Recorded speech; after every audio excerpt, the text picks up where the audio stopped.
que nos siguen a través de las redes sociales.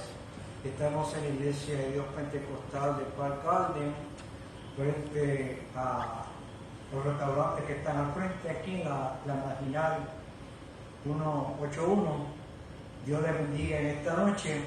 El pastor es nuestro pastor, es el reverendo Samuel González Gotay, y en esta noche estamos por la lección bíblica que se titula La ética ministerial. Dios les bendiga a todos. Disculpen lo tarde que estamos comenzando, es que hemos tenido un poquito de problemas técnicos, pero ya están resueltos, así que seguimos adelante en el nombre del Señor. Vamos a entrar de lleno a la clase para que ustedes puedan tener su lección y aprender un poco más de lo que dice la Escritura. Y para mí es un honor pues estar al frente de ustedes allá en su hogar, en su casa, pues estén atentos a todo lo que aquí vamos a presentar para la gloria del Señor. Así que Dios les bendiga una vez más y esperamos que el Señor en esta noche nos ayude. Leemos la lección de hoy en Romanos 12, 14 al 21.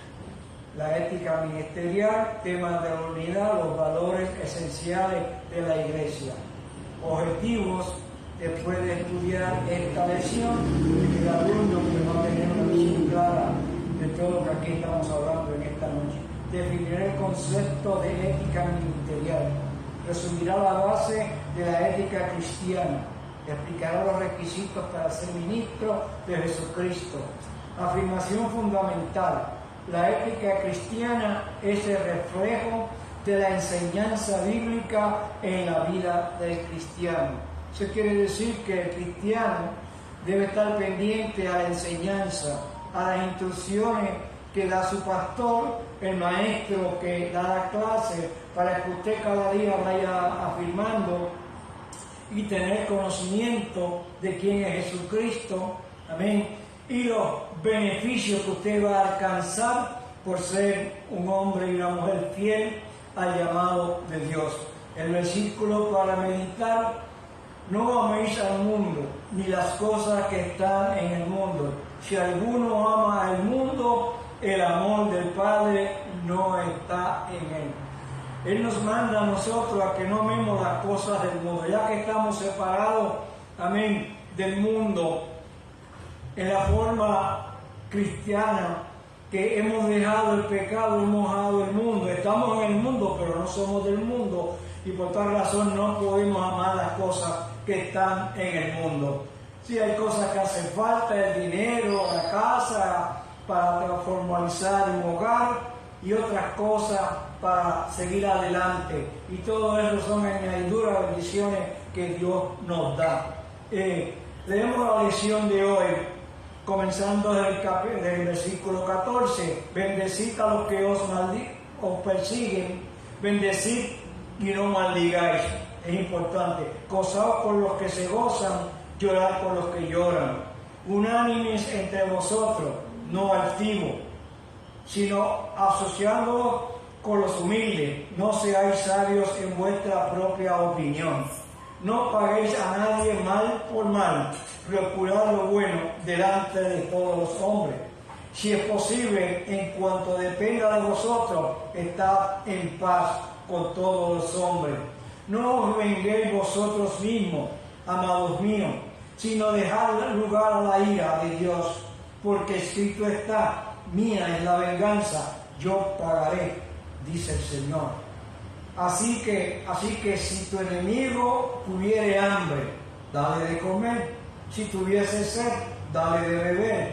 Pues haciendo esto, ascuas de fuego amontonará sobre su cabeza. No seas vencido de lo malo, sino vence con el bien el mal. Y entramos de lleno a la lección de hoy, importantísima. Introducción a la clase. La ética es una disciplina de la filosofía que estudia el comportamiento humano y su relación con la noción del bien y del mal, los preceptos morales, el deber, la fidelidad, el bienestar común. La Biblia contiene consejos y mandamientos éticos como los 10 mandamientos, los proverbios, el sermón del monte y muchos más. En esos pasajes se diserta sobre el comportamiento práctico de los creyentes, de los santos. Se nos enseña cómo deben vivir los que son llamados cristianos, en especial los ministros. En nuestro estudio sobre los principios y valores de la Iglesia Pentecostal, hoy reflexionaremos sobre lo que es la ética cristiana y ministerial. Importantísimo.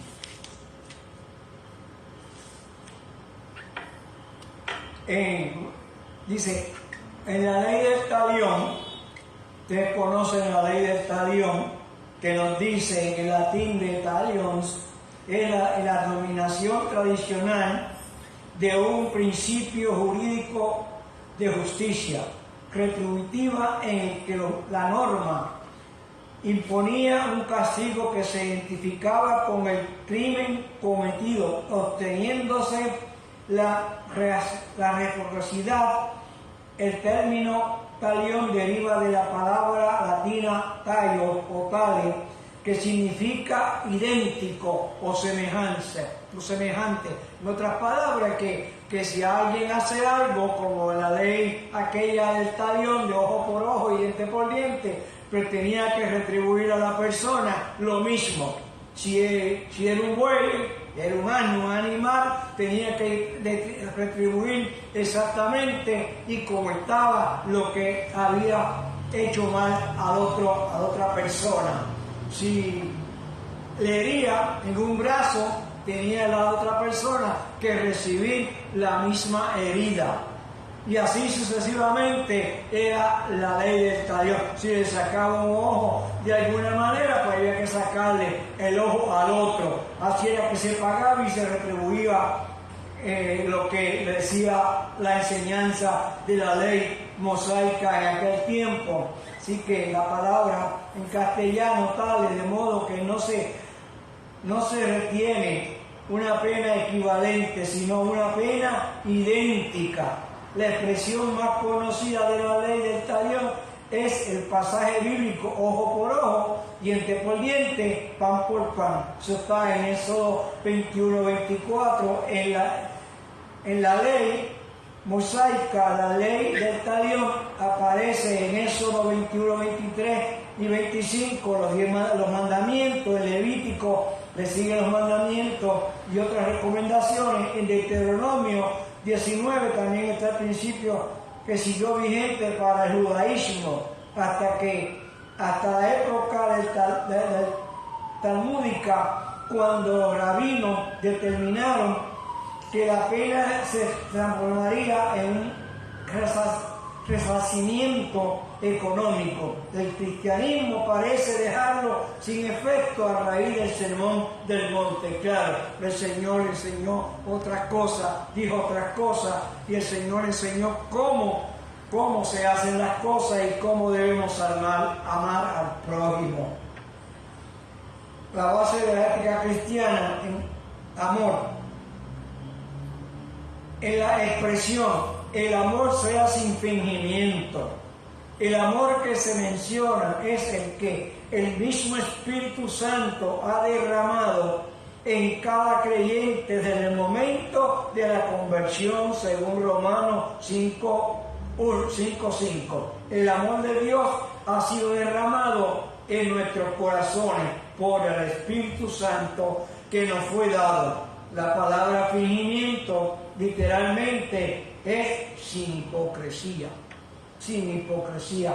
Sí, que conocimos al Señor, vino el Espíritu Santo, puso amor en nosotros, nos ayudó a la comprensión en amar y no fingiendo, porque el fingimiento es pecado. Cuando usted finge, yo te amo, cuando por dentro está diciendo otra cosa, ¿verdad? El amor sea sin fingimiento. El amor entre los creyentes tiene que ser verdadero, no hipócrita. Aborrecer es lo mismo que rechazar con fuerza. Se nos llama a rechazar se nos llama a rechazar en nuestra vida lo malo, que literalmente es lo perverso, todo lo negativo, dañino. La única forma de aborrecer lo malo es enfrentándonos a lo bueno, aferrándonos a lo bueno, que literalmente es lo que nos beneficia. Y lo que nos beneficia es seguir el mandato de Cristo. Esto nos lleva al próximo mandato: amaos los unos a los otros con amor fraternal, donde el verbo amar es traducido del griego como amor afectuoso, de cualquier clase de amor. Así que no todos los amores son iguales, porque hay amores por intereses, hay amores porque son obligados, hay que sentir el amor en el corazón, en el alma, en el espíritu. Así que sin fingimiento de corazón, como lo puso el Espíritu Santo. Los hermanos en Cristo tenemos que amarnos unos a otros respetuosamente, no hipócritamente. No puede haber verdadero amor si no hay respeto. Menospreciar al hermano, no tratarlo con honra, es falta de respeto. Y eso no es ser cristiano. Y en los versículos del 11 al 13, el apóstol nos invita a ser creyentes que sirven a Dios. Aquí se nos menciona ser práctica basada en el amor que todo cristiano debe practicar. Número 1, en lo que requiere diligencia, no perezosos, fervientes en espíritu, sirviendo al Señor. Solo el fuego del Espíritu Santo nos capacita para trabajar en armonía en las cosas de Dios, dejando atrás la negatividad. Y un cristiano negativo no sirve al Señor. Gozoso en la esperanza. Esa espera debe ser gozoso, debe ser con gozo, alegría. El verdadero cristiano siempre está gozoso. Tercero, sufrido en la tribulación. Oiga bien esto, la palabra tribulación es sinónimo de exprimir. Cuando usted lo exprime, de aplastar. Eso es lo que hace los sufrimientos. Nos aplastan, nos exprimen, nos sacan el jugo de la vida. En la tribulación debemos ser pacientes, perseverantes hasta el fin. En la tribulación usted no puede estar cavilando y pensando en otras cosas, debe perseverar y seguir hasta el fin. Fijémonos que aunque aquí se nos dice que el cristiano ha de sufrir, no se permite la queja. Oiga bien, no se permite la queja. Usted que me sigue a través de las redes y hermanos en la fe de aquí de la congregación de Palgalde, no se permite la queja. Un cristiano quejoso no es un cristiano verdadero. Le falta mucho. Ay, me duele hasta el pelo. Ay, Señor, tú no haces nada. Y cuando se encuentra con alguien le cuenta todo y le dice, bueno, un sinnúmero de cosas que a la otra persona no la hace bien, Usted debe estar siempre contento, no quejándose y esperando siempre en el Señor. El pasaje continúa diciendo, constante en la oración. La oración es importante. La oración no solo es el arma más efectiva del cristiano, sino la conexión con Dios. Si usted no ora, si usted no busca a Dios, no hay conexión con Dios, con su espíritu, para mantenernos vivos espiritualmente. Un cristiano que no ora, usted lo ve por ahí flaco, con anemia, flojo, porque no ora, no busca de Dios, no hay conexión con Dios. Es por eso lo que Pablo nos exhorta en 1 Tesalonicenses 5:17, orad sin cesar. Si oramos sin cesar, vamos a tener la victoria. Si mantenemos una disciplina de oración continua y ferviente, seremos mejores creyentes y hermanos. 5. Compartiendo para necesidades de los santos. La necesidad que tiene el hermano no es ajena, es propia. Aunque el creyente debe compartir con todos los necesitados, hay una responsabilidad especial para los hermanos en la fe. Gálatas 6:10 afirma lo mismo: hagamos el bien a todos y en especial a los de la familia de la fe. Y a la familia de la fe. Es especial eso. Usted puede ayudar a mucha gente y usted puede enviar dinero quizás a otras congregaciones, cuando en su congregación pues se supone que usted sea el que aporte y que usted sea el que ayuda y que usted sea el que ayuda al mantenimiento de la obra y de las ayudas que necesitan los hermanos. 6. Practicando la hospitalidad. Literalmente es buscar ser amable con los desconocidos. En Hebreos 13:2 dice: no olvidéis de la hospitalidad, porque por ella algunos sin saberlo hospedaron ángeles. Ser amable con todos es una característica del verdadero cristiano. Un mandato del Señor a sus hijos. Cumplamos la palabra, obedezcamos la palabra, hagamos como nos guía el Espíritu Santo y tendremos la victoria y tenemos recompensa. En Romanos 12, 14 a 16, Pablo resalta las características cristianas, recordando mandatos del Señor a sus hijos. Número 1, bendecid a los que os persiguen, bendecid y no maldigáis. La tendencia humana del pecador es pagar mal por mal. Si me das, pues te doy. Si hablas mal de mí, yo hablaré mal de ti. Pero esa no es la fórmula de Dios. Así que no es que paguemos el mal con el mal, ni el que nos persigue. Si me das, pues te doy. No, eso no puede ser así. Tiene que amar, tiene que salir del corazón, del alma, del espíritu, ayudar. Así que, gozaos con los que se gozan, llorad con los que lloran. Este es el versículo de la empatía. Hay que ponerse y colocarse en la posición de otro antes de juzgar. Se nos ordena que el hermano llorar con él, pero si está gozoso, gocémonos también con él. El cristiano no critica, acompaña y es empático. Finalmente, el 3, unánimes entre vosotros, no altivo. Oiga, qué problema con la gente altiva, que mira por sobre el hombre y usted lo cree una gran cosa. Y cuando Dios dice, hay un coro que dice que Dios bendice al humilde y mira de lejos al altivo. Hay que tener mucho cuidado con eso. Unánimes entre vosotros, no altivos, sino asociándonos con los humildes. No seáis sabios en vuestra propia opinión.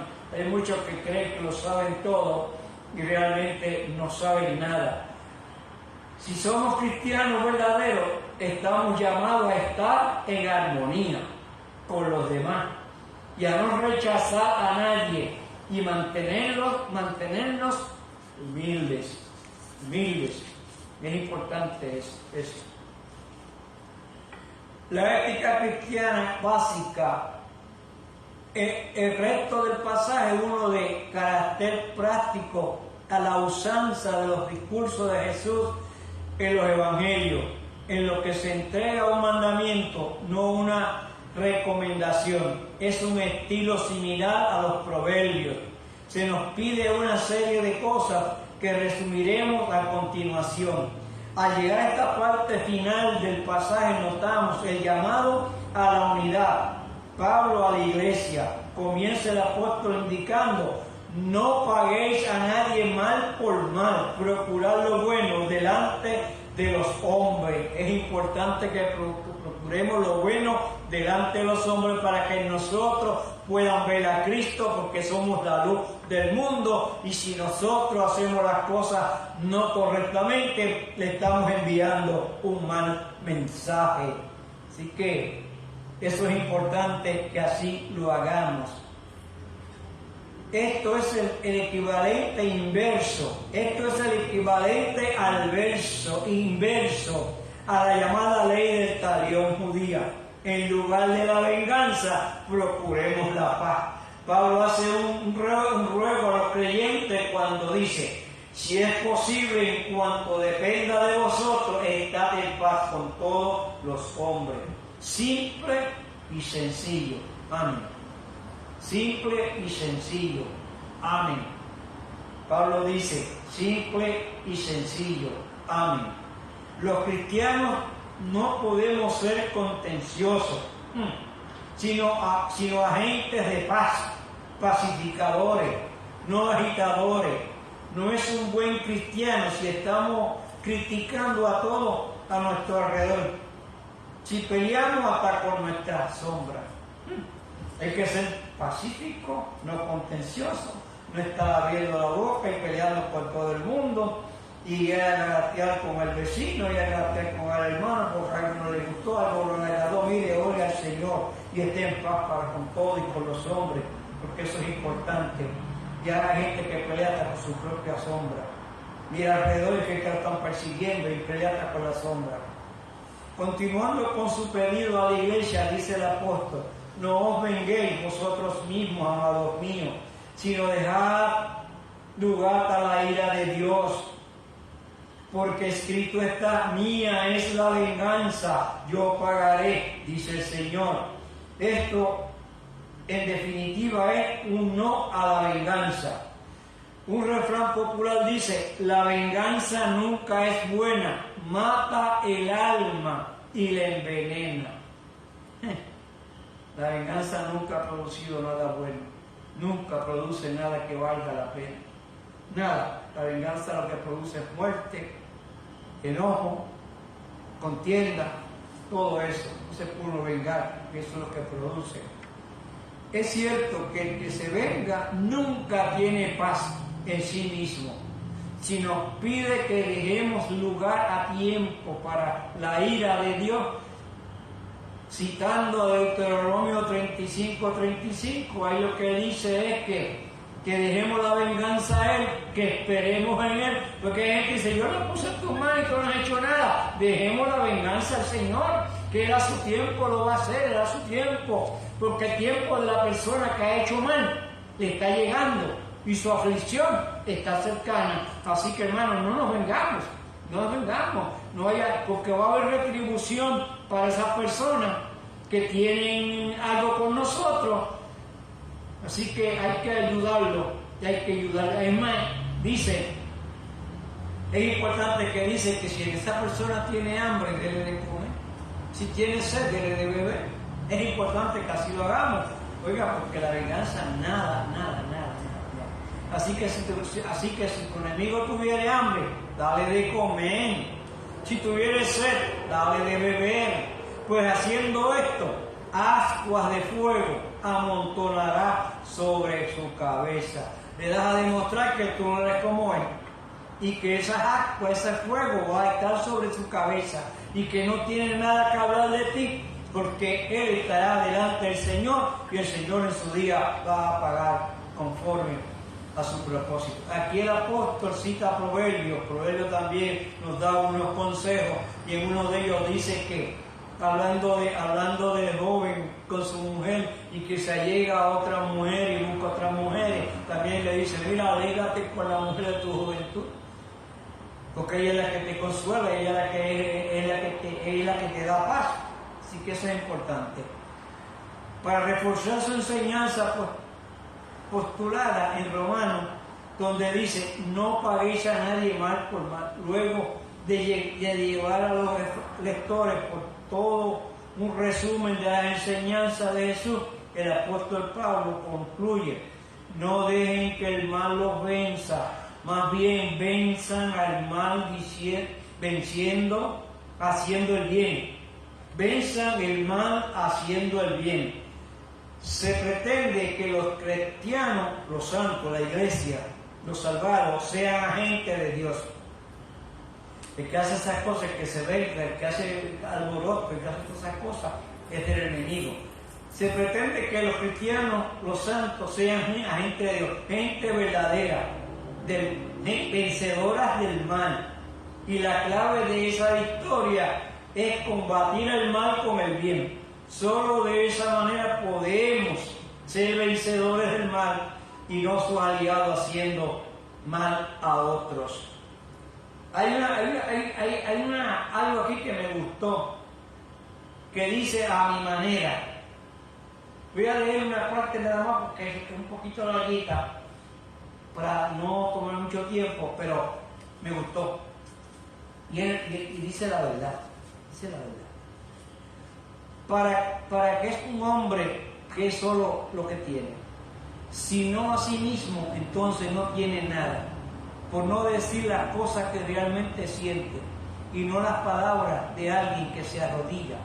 Deja que el registro muestre que tome todos los golpes y lo hace a mi manera. Vivir como uno mismo quiere, a nuestra manera, no es la forma que debe vivir un creyente en Dios. Un cristiano, un seguidor de Jesucristo, el pasaje de Romanos 12 y del 9 al 12 es un reto para que el creyente viva como Dios manda, a la manera de Dios. Un reto para vivir la vida cristiana verdadera y no la vida religiosa banal y superflua que el mundo vive. El mandato de la Biblia para que el creyente viva la vida a la altura del verdadero evangelio se da en el orden de lo que Dios ha provisto para nosotros. Para que alcancemos esa meta, ha llegado el momento de dejar de vivir a nuestra manera y hacer una resolución seria en un compromiso con Dios. Consagremos a Dios cada uno más para vivir. Las clasificaciones para los líderes de la iglesia. Brevemente, lo que implica ser pastor. Y por ahí vamos. Explique la frase marido de una sola mujer. Así que el pastor debe tener buen testimonio, pero es un hombre preparado y demás. Y aquí está. Dice que este término digna de un supervisor oficial civil como el sacerdote, los oficiales de ejército. Este término aparece por primera vez en la exhortación de Pablo a los ancianos. Los ancianos pues son los pastores, el presbítero también, que de la iglesia en Éfeso. Mirad por vosotros, por todos los rebaños, en el Espíritu Santo ha puesto, por obispos, supervisores. En este pasaje, en otros, Pablo emplea esta palabra anciano, obispo, para designar a las mismas personas. El primer término designa la designación de edad, en tanto que el segundo se denota la dignidad de la función ejercida. En cambio, se hace una clara definición entre el obispo, el diácono y demás. Así que diácono es aquellos que sirven en la comunidad cristiana, ayudando a los ancianos, pastores, los supervisores, pastores, obispos, pastores. Palabra griega de la Nueva Tradición traduce 4 veces como diácono. Ocurre más de 25 veces en el Nuevo Testamento, donde traducido como siervo. Sentir bíblico es que todos los que cristianos tenemos el rol de siervo general, mientras que algunos diáconos son llamados a un cargo específico dentro de la iglesia. Requisitos para los pastores. Una persona que aspira a ocupar un cargo por buenos o malos motivos, la declaración fidedigna que citó Pablo asumió buenos motivos. El deseo de hacer una obra muy digna, pues no el poder o estatus personal. La congregación de la iglesia debe tener cuidado de investigar las motivaciones de los hombres que aspiran a convertirse en ancianos. Tal aspiraciones pueden llevar a un joven a estudiar, trabajar, sacrificarse, prepararse en el liderazgo en la iglesia. Algunos hacen esto inscribiéndose en un colegio o seminario. Así que hay que estudiarlo. Hay 16 características que debieran distinguir la vida de uno que aspire a ser como pastor de una congregación debe ser irreprensible, que no tenga por dónde señalarlo, que significa que no debe tener ningún defecto observable en su carácter o conducta. Es decir, no debe haber motivo de crítica justificada. Si usted hizo algo que justifica que lo critiquen el pastor, pues entonces pues vale que lo critiquen, que lo juzguen. Ahora, en su pasado, que alguien pueda usar desacreditarlo y traer aprobio sobre el nombre de Cristo y la iglesia. Nadie es perfecto, pero un pastor debe ser una persona de que nadie pueda criticar legítimamente por la forma en que vive. Debe estar libre de culpa, aunque pueda ser acusado de algo inapropiado o pecaminoso. Job también fue acusado y era un hombre irreprensible. Ahí está, y muchos de ellos fueron.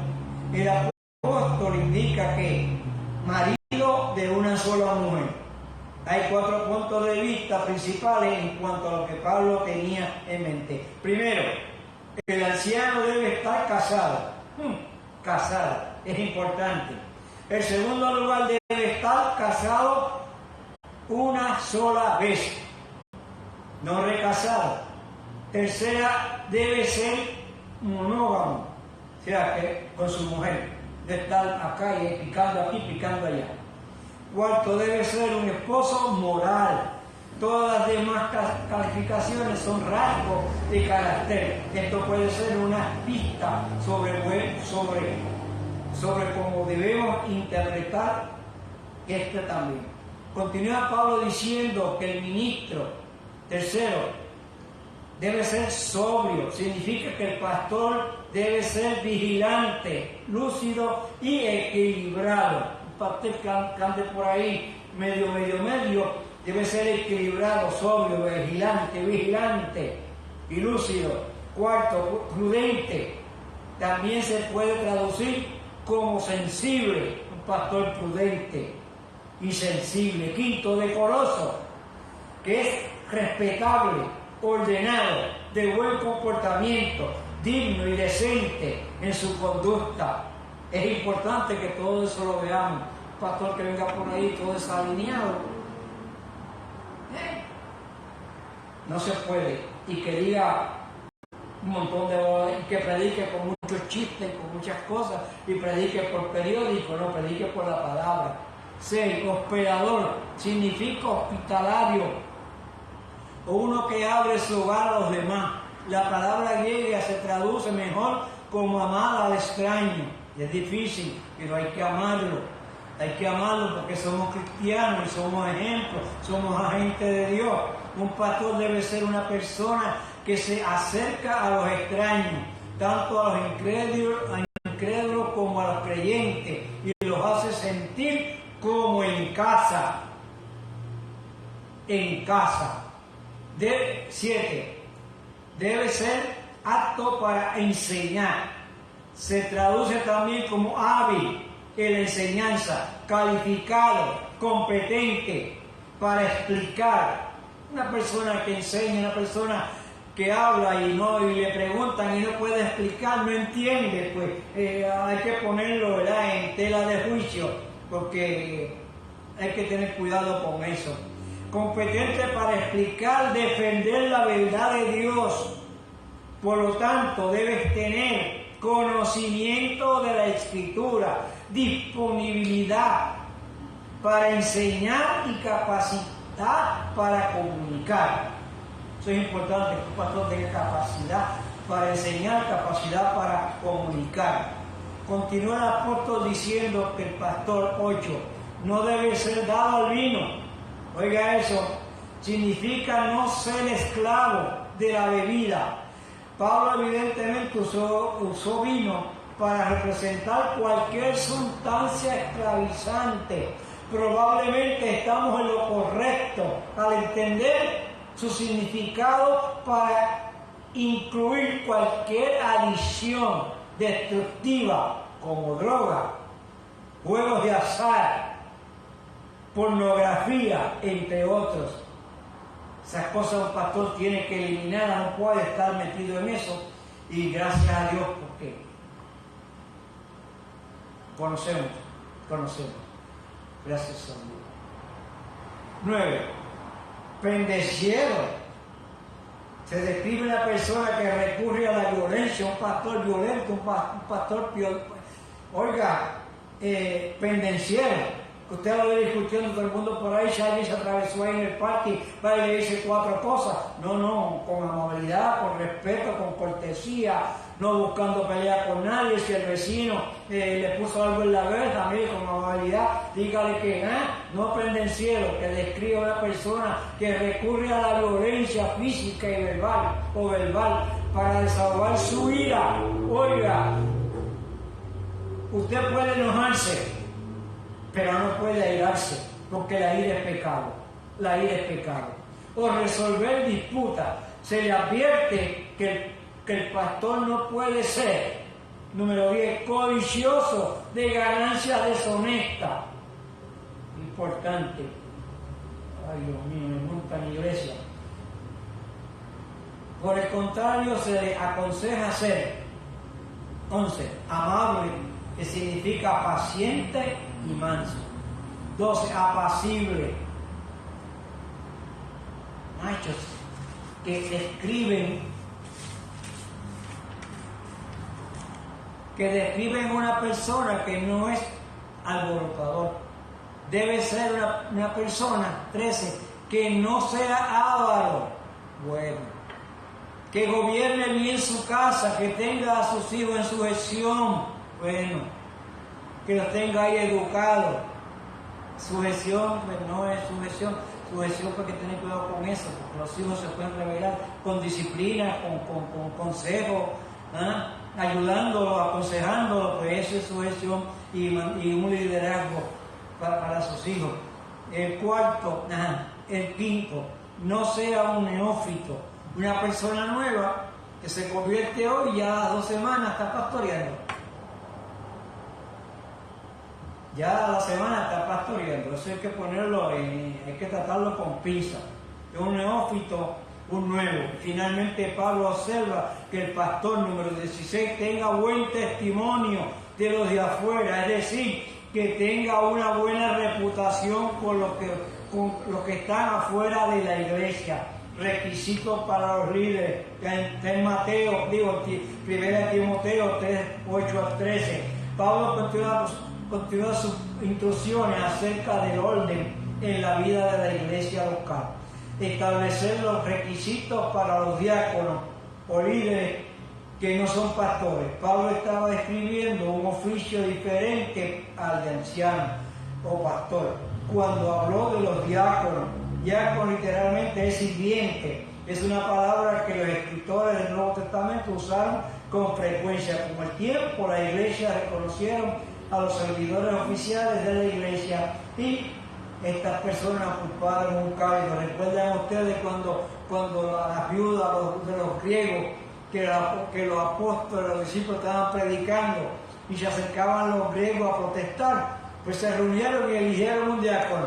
El primero fue Esteban. Y por ahí otros nombres. ¿Por qué? Porque ellos siguieron en la palabra y ellos siguieron atendiendo a las mesas de las viudas y de los necesitados. Y eso es importante. A continuación se incluye una lista de 12 requisitos. Honesto significa hombres que son dignos de respeto. 2, sin doblez significa no de 2 caras, que hoy es una cosa, mañana es otra. Hoy te sonríe, mañana te tuerce la boca, mañana te guiña un ojo, después te lo cierra. Ese es el de doblez, que mañana te da la mano, el otro día dice no te doy la mano. El doblez, diciendo una cosa o viviendo de una forma, de una manera aparte del tiempo, y en otras cosas, ocasión. Tal persona debe ser honesta, no hipócrita, sincera, un hombre íntegro. Tercero, no dado mucho al vino, que significa no ser adicto, como decía con el requisito pastor. No codicioso de ganancias deshonestas, se aplica por sí mismo. 5. Que guarde el misterio de la fe con limpia conciencia, que describe a un hombre de convicción que se comporta en manera en armonía con su creencia. 6. Irreprensible. Significa sin base razonable para acusación, sin culpa según el versículo 11. Estos requisitos aplican a hombres como a mujeres. El apóstol citó 4 cualidades especiales para mujeres diaconisas. En el 7, honesta o digna, que significa digno de respeto. 8, no calumniadora, Dios nos guarde. O chismosa, que Dios nos guarde. Describe a aquellos que nos calumnian a los demás, que no calumnian a los demás. 9, sobria, templada, significa con equilibrio. Fiel en todas las cosas, que significa completamente digno de confianza. Y volviendo a los hombres, los diáconos varones, para terminar su lista, Pablo añadió 2 calificaciones más. 11, deben ser maridos de una sola mujer, ser buenos administradores de sus hijos y de sus propios hogares. La recompensa por el servicio fiel con un diácono son 2: una buena reputación de alto nivel y mayor gran confianza en el trato con otras personas. Los diáconos están para ayudar al pastor, están para ayudar en la iglesia en el acomodo. Llega una visita, pues hay que recibirlo con cariño, hay que buscarle asiento, hay que tratarlo con cariño, hay que tratarlo bien y ayudarlo en todo lo que se pueda. Así que esas son las funciones especiales de un diácono y una diaconisa. Y los requisitos son los mismos. No dado el vino. Marido de una sola mujer, igual que la mujer. Mujer de un solo hombre, esposa de un solo hombre. Eso es importante. La iglesia debe estar pendiente a todas esas cosas. Y debe gobernar bien su hogar, debe gobernar bien su casa. Porque si no gobierna bien su casa, ¿cómo va a gobernar la iglesia? ¿Cómo va a dirigir la iglesia? Y un pastor, es importante que entendamos, un pastor tiene unas cualidades diferentes a otras personas. Un pastor, ¿quién es un pastor? Uno que guía, que va delante del rebaño, que dirige el camino a seguir, el que conduce el rebaño, es a quien apacienta y alimenta, cría, nutre y mantiene el rebaño.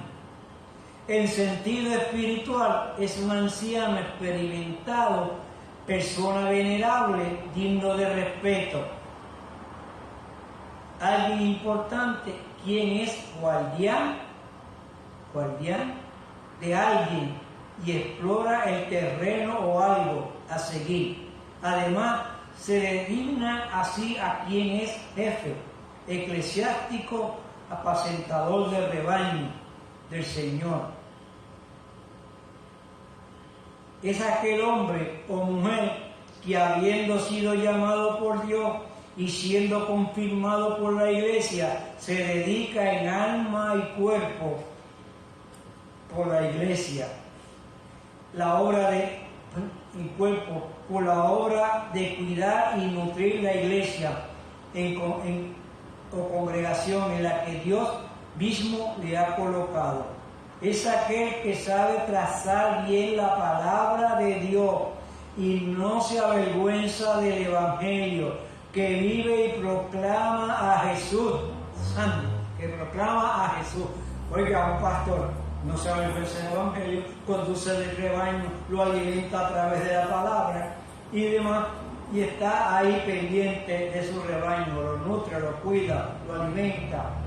Si hay que cargarlo, lo cuida. A medida que estudiamos las calificaciones de un ministro, queda claro que 2 cosas eran importantes para Pablo. El hombre no podía ser culpable de hacer algo gravemente malo. O sea, que el pastor, el hombre que aspira a pastorado a la obra del Señor, aspira a algo bueno, pero hay que ver los motivos. ¿Cuáles son los motivos? Si es algo personal. Si es algo personal, hay que tener cuidado con eso, ¿verdad? Hay pastores que cuando ven el peligro salen corriendo. Un pastor, pues se queda con las ovejas ahí. Hay que tener mucho cuidado.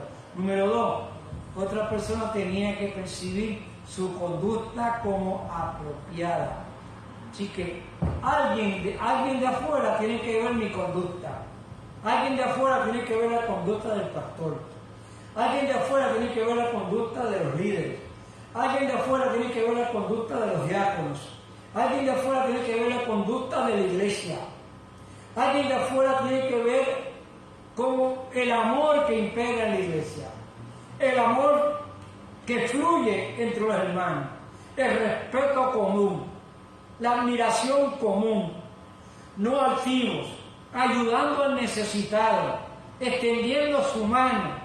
Capacitando a otros para que puedan seguir adelante y se aspiran a un ministerio genuino y es llamado por Dios. Hay que ayudarlos, hay que extenderle la mano, hay que capacitarlos para que sigan adelante. Dios bendiga a los ministros del Señor. En mi oración yo siempre digo: Señor, bendice tus ministros. Usted sabe lo que yo quiero decir con bendice tus ministros. Así que, en resumen, solo deben ser pastores aquellos ministros que sean de sana doctrina y de vida santa, que no sean notorios en ninguna falta, que no los vean, que no se luzcan, que no se guíen, que no sean notorios, que no vean en ellos faltas algunas, sino que se comporten a la altura de un hombre de Dios, de un siervo de Dios, de un ministro de Dios, de una persona cristiana de Dios que ha creído en Jesucristo y ha creído en la palabra y tiene conocimiento y sabe cómo comportarse y sabe cómo regirse y sabe cómo actuar, y que en ninguna falta que pueda tanto privarlo de autoridad como deshonrar el ministerio. Eso es importante. Eso es importante. Y terminamos con esta porque es importante. En 1 de Timoteo 3:2 y Tito, esto es lo que de manera simple es la ética ministerial. Ser ejemplo para otros y seguir la sana doctrina. Que Dios les bendiga, Dios los guarde y que este estudio bíblico de hoy le haya servido, le haya motivado, le haya ayudado y que podamos crecer espiritualmente y ser maduros en la fe y cooperar con el pastor, cooperar con el hombre que Dios ha puesto al frente, con los líderes, con los diáconos, con la junta, con todos, con los músicos, con todo el ministerio que hay en la iglesia. Porque el que barre tiene su ministerio, todo. El que levanta un papel del piso para echarlo al zafacón, eso es un ministerio. Y Dios lo ha puesto ahí y Dios bendice esos ministerios. Que Dios nos bendiga esta noche y será hasta la próxima. Tenemos culto el próximo domingo a las 10 de la mañana, es el culto de oración, pero a las 9 de la mañana tenemos una hora de ayuno y oración hasta que de 9 a 10 y a las 10 comenzamos el culto devocional. Le invitamos para que esté con nosotros, la iglesia está orando, le invitamos a esa oración el domingo a las 9 de la mañana y para que comparta con nosotros el culto de adoración a nuestro Dios. Que Dios les bendiga en esta noche y oramos para ser despedidos y oramos para que ninguna cosa les falte a ustedes.